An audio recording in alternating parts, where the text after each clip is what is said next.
What if I told you that a single sentence could transform a lifetime of misery into unshakable peace?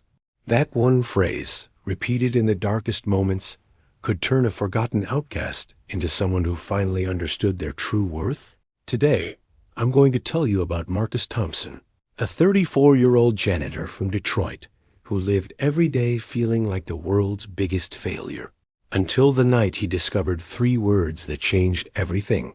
And if you're watching this feeling exhausted, overlooked, or wondering why life seems harder for you than everyone else, this story might just save your soul.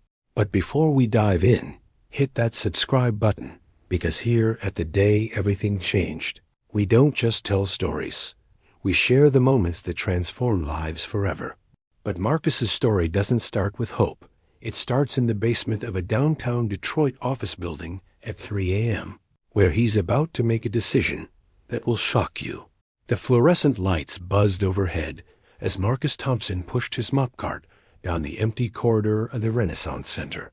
At 34, his shoulders already curved inward like a question mark, the posture of someone who'd spent years trying to make themselves smaller, less noticeable, less of a burden. While the city of Detroit slept, Marcus worked. While successful people in crisp suits would flood these halls in a few hours, Marcus cleaned up their messes. Coffee stains on marble floors, overflowing trash cans filled with the remnants of important meetings he'd never be invited to, bathrooms that reminded him daily of his place in the world's hierarchy. He'd been doing this job for 8 years. 8 years of arriving when everyone else was leaving, of being invisible to the very people whose spaces he maintained. When executives did notice him, it was usually with a polite nod, the kind you give to furniture that happens to move. Marcus had grown up in Highland Park, just north of Detroit. His father left when he was 6, leaving his mother Sarah to raise 3 kids on a grocery store cashier's salary. While his younger sister Kaisha became a nurse and his brother Andre got into trade school, Marcus seemed to stumble at every opportunity. He dropped out of community college twice, failed his electrician apprenticeship, got laid off from the Ford plant just 6 months after being hired. Every door that opened for others seemed to slam shut in his face, until finally, the only door left was the one marked night custodial services. What happened next would break Marcus in ways that a lifetime of rejection hadn't managed to do. One December morning, as Marcus finished his shift, he rode the elevator up with James Morrison, a VP at one of the companies in the building. James was maybe 2 years older than Marcus, wearing a suit that probably cost more than Marcus made in a month. "Working late again?" James asked, making small talk. "Just finishing up," Marcus replied, keeping his eyes on the floor numbers. "You know, I admire you guys," James continued. "I could never do what you do. Takes real dedication to work those hours." Marcus nodded, but inside, something twisted. Dedication? More like desperation. James probably went home to a suburban house, a wife, maybe kids. He probably had retirement savings, health insurance that actually covered things, vacations that weren't just sleeping in on his days off. When the elevator dinged at the parking garage, James walked toward a gleaming BMW while Marcus trudged toward his 15-year-old Honda Civic with the check engine light that had been on for 2 years. That drive home through Detroit's broken streets felt longer than usual. He passed the house where his childhood friend Tony now lived with his wife and twin daughters. Tony had become a firefighter, owned his home, coached Little League. He passed the new condos where his high school classmate Maria lived. She'd become a teacher, then a principal, and now ran her own educational consulting firm. Everyone had figured it out. Everyone had found their path, their purpose, their place in the world. Everyone except Marcus. When he got to his studio apartment in Corktown, Marcus sat on his second-hand couch and stared at his reflection in the black TV screen. 34 years old. No wife, no kids, no real friends who didn't feel sorry for him. Just a man who cleaned up after other people's success. "What's wrong with me?" he whispered to the empty room. "Why can't I get it together like everyone else?" But Marcus was about to discover that sometimes you have to hit rock bottom before you can find the solid ground beneath you. The breaking point came on a Thursday night in February. Marcus had been working an extra shift to cover for a coworker who'd quit without notice. It was 4 a.m., and he was cleaning the executive conference room on the 40th floor. As he emptied the trash, a crumpled piece of paper fell out. Curiosity got the better of him, and he smoothed it out. It was notes from a meeting about bonuses, numbers that made his heart sink. The Christmas bonus for just one executive was more than Marcus made in an entire year. He walked to the floor-to-ceiling windows and looked out at the Detroit River, the city lights reflecting on the dark water. For a moment, a terrible thought crossed his mind. It would be so easy to just stop. Stop struggling, stop pretending he mattered, stop being a burden on a world that had made it clear he didn't fit. But instead of acting on that dark impulse, something else happened. Marcus broke down. He slid down the wall and sat on the polished floor, putting his head in his hands, and cried like he hadn't since he was a child. "God," he whispered through his tears, "if you're up there, if you care at all, I need help. I can't do this anymore. I'm tired of being nothing. I'm tired of being invisible. I don't understand why you made me if this is all I'm good for." The silence that followed felt absolute. Just Marcus, alone with his mop bucket, in a gleaming tower built by and for people who would never know his name. That's when he heard the soft footsteps. What happened next defied all explanation, but it would prove that sometimes help comes from the most unexpected places. "Excuse me, are you all right?" Marcus looked up, startled. Standing in the doorway was an elderly black woman in a simple gray dress, carrying a small purse. She had to be at least 75, with silver hair and kind eyes behind wire-rimmed glasses. I'm sorry," Marcus stammered, scrambling to his feet. "I didn't know anyone else was here. You were just hurting," the woman said gently. "And there's no shame in that, son." Marcus was confused. "Ma'am, I don't think you're supposed to be up here. Security is pretty strict about—" "My name is Dorothy," she interrupted with a warm smile. "And you're Marcus Thompson." Marcus froze. He'd never seen this woman before in his life. "How do you know my name?" "Sometimes we know things we can't explain," Dorothy said, moving closer. "Just like sometimes we need to hear things we didn't know we were ready for. You asked for help, didn't you?" Marcus felt a chill run down his spine. What are you talking about?" Dorothy sat down in one of the leather conference chairs and patted the seat next to her. "Sit with me for a minute, Marcus. Tell me what's got you so broken tonight." Something about her presence felt safe, familiar, like talking to a grandmother he'd never had. Despite every rational thought telling him this was impossible, Marcus found himself sitting down and opening up to this strange woman.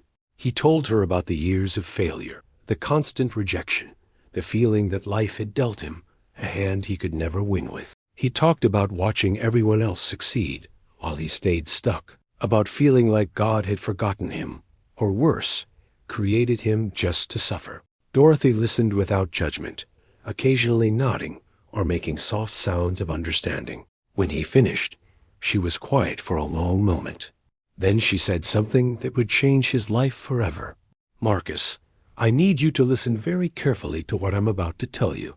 What Dorothy said next sounds almost too simple to be true, but Marcus was about to learn that the most powerful truths often come in the smallest packages. "Your pain isn't your punishment, Marcus," Dorothy said softly. "It's your preparation. And there's something you need to start saying every single day, no matter what happens. Are you ready?" Marcus nodded, though he wasn't sure what he was agreeing to. "I want you to say thank you, God, for everything. When you wake up tired, when you come to work at this job you think is beneath you, when you see others succeeding while you struggle. Thank you, God. Can you do that?" Marcus stared at her. "Ma'am, with all due respect, that doesn't make sense. Thank God for this?" He gestured around the conference room, at his mop bucket, at his reflection in the dark windows. "Thank God for feeling like a failure?" Dorothy smiled. "Especially for that, son. See, gratitude isn't about your circumstances. It's about your perspective. When you start thanking God for everything, you stop fighting against your life and start flowing with it.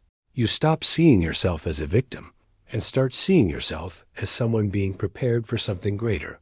But what if nothing changes? Marcus asked. What if I'm still cleaning floors 5 years from now? Then you'll be the happiest floor cleaner who ever lived, Dorothy replied. Because happiness isn't about what you do, Marcus. It's about who you become while you're doing it. She stood up slowly. Try it for 1 month, just 1 month. Say thank you, God, for everything. The good, the bad, the confusing, the painful. See what happens. Wait, Marcus called as she moved toward the door. How did you get up here? How did you know I was? But when he looked up, the doorway was empty. Dorothy was gone. Marcus walked to the elevators, pressed the call button, and watched the numbers. The elevator had been on the ground floor for the past 10 minutes, according to the display. No way she could have gotten down that fast. He searched every floor accessible with his key card. Nothing. It was as if Dorothy had simply vanished. What happened over the next 30 days would prove that sometimes the impossible becomes inevitable when you change just one thing. Marcus decided to try Dorothy's advice, more out of desperation than belief. The next morning, when his alarm went off at 8 p.m. for his night shift, instead of his usual groan of dread, he whispered, "Thank you, God." It felt ridiculous. When he got to work and saw the usual mess, coffee spills, overflowing trash, bathrooms that looked like war zones, he forced himself to say it again. "Thank you, God," still felt ridiculous. But something strange began to happen around day 5. The words didn't feel quite so foreign on his tongue. And by day 10, Marcus noticed he was sleeping better. The constant knot of anxiety in his stomach had loosened slightly. By day 15, coworkers started commenting that he seemed different. "You're whistling," said Janet, the other night custodian. "I ain't never heard you whistle before." By day 20, Marcus realized he'd stopped comparing himself to others.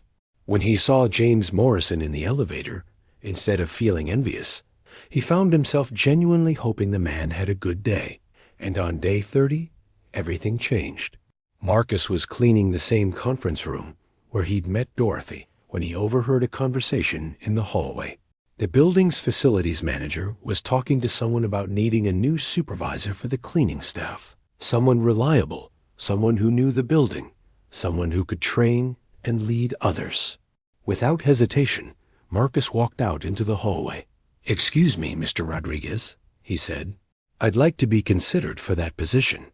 6 weeks later, Marcus Thompson became the youngest facilities supervisor in the building's history. The raise doubled his salary.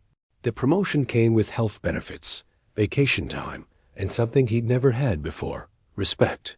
But the biggest surprise was still waiting for Marcus, and it would reveal the truth about Dorothy in a way that would take his breath away 1 year later. Marcus was training a new hire when the young man asked him, "How do you stay so positive?" "I mean, this isn't exactly glamorous work. Single quotes." Marcus smiled. "It's all about perspective. Someone once told me that gratitude isn't about your circumstances. It's about who you choose to become." Sounds like smart advice. Who told you that? A woman named Dorothy. I met her. Single quotes. Marcus paused, realizing he'd never actually figured out how Dorothy had gotten into that conference room. "You know what? Let me show you something." Marcus led the new hire to the building directory in the lobby. He'd looked Dorothy up countless times in the past year, hoping to find her and thank her, but had never found any trace of her employment. This time, though, something was different. There, in the memorial section he'd somehow never noticed before, was a small plaque in memory of Dorothy Williams, head of custodial services, 1945 to 2018. She believed every person had dignity, every job had purpose, and gratitude could transform any life. Below the plaque was a photo. It was her, the same kind eyes, the same gentle smile. Marcus stared at the plaque, his heart racing. Dorothy had been the head of custodial services. She'd died 2 years before he met her. 2 years before she appeared in that conference room at his darkest moment. "You okay, boss?" the new hire asked. Marcus wiped his eyes and smiled. Yeah, better than okay. That night, Marcus stood in the same conference room where his life had changed. He looked out at the Detroit skyline, still the same view, but somehow it looked completely different now. Thank you, God, he whispered, for everything, for the pain that prepared me, for the job that taught me, for Dorothy, wherever she is, and for the truth that I was never invisible. I just had to learn how to see. Sometimes we think our circumstances define our worth. We look at where we are instead of where we're going. We see our struggles as evidence that we're forgotten, when really they might be proof that we're being prepared for something greater than we can imagine. Marcus Thompson learned that gratitude isn't about pretending everything is perfect. It's about trusting that everything has purpose. Those 3 words, thank you, God, didn't change his situation overnight, but they changed his heart immediately. And when your heart changes, everything else follows. If you're watching this feeling stuck, overlooked, or forgotten, I want you to try something. For the next 30 days, say thank you, God, for everything that happens. Not because you understand it, but because you're choosing to trust that your story isn't over. It's just beginning. If this story touched your heart, if it reminded you that your struggles have purpose and your life has meaning, then I need you to 3 things right now. First, subscribe to The Day Everything Changed and hit that bell icon, because every week we share stories of real people whose lives were transformed in ways they never saw coming. Second, give this video a thumbs up if it made you feel less alone in your journey. And third, this is the most important one. Share this with someone who needs to hear it. Maybe it's a friend who's struggling, a family member who's given up hope, or even a stranger who just looks like they need encouragement. You see, Marcus's story didn't end with his transformation. It multiplied every time he shared what he learned. Dorothy's wisdom didn't die with her. It lived on every time someone chose gratitude over resentment, purpose over self-pity. Your story matters. Your struggles have meaning. And your breakthrough might be just 3 words away. Thanks for staying until the end. We'll see you in the next story, where we'll discover how a single decision, made by a homeless veteran in Phoenix, led to him becoming a millionaire entrepreneur, but not in the way you'd ever expect. Until then, remember, the day everything changes might just be today.